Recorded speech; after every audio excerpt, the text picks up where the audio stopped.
ته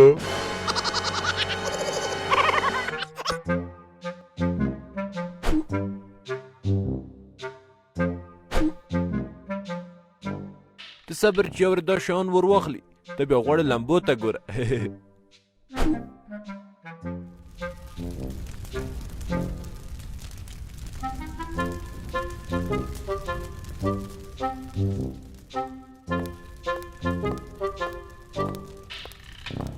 اوهو چې دا هوا څنګه خرابه سوې ده.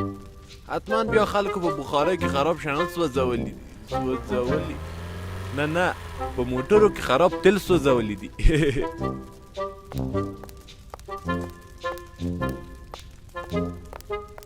وای ما ویل چې تنها د ما بخارۍ دود کوي، دا خو د دوی بخارۍ هم دود کوي. دا هماغه خبره ده چې بل ته مسئلې کوي او خپله پرې حملې کوي. ځه مړه ککړه دې شي نو په ما یې څه، زه خو څه مسؤل نه یم. له ځانه قلندر مه جوړوئ.